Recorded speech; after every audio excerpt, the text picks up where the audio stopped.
Hello friends, ఈరోజు మీరు మీ ఖర్చులను ఎలా నియంత్రించాలో నేర్చుకుంటారు మరియు చివరికి మీ ప్రాథమిక ప్రాసెసింగ్ సేవల వ్యాపారాన్ని తెలివిగా పెంచుకుంటారు. సరళత కోసం మీ సేవ ఫలితంగా సీజన్లో పసుపు ప్రీ ప్రాసెసింగ్ సేవల యొక్క ఒక యూనిట్ ఉత్పత్తి అవుతుందని అనుకుందాం.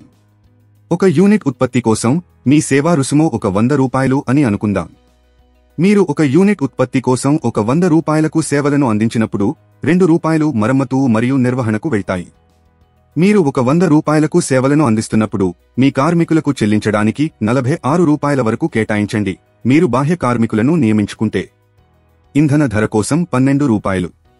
అందువల్ల మీరు ఒక 100 రూపాయలు సంపాదించే ప్రతి యూనిట్ ఉత్పత్తికి సేవ అందించడానికి మీకు 60 రూపాయలు ఖర్చు అవుతుంది.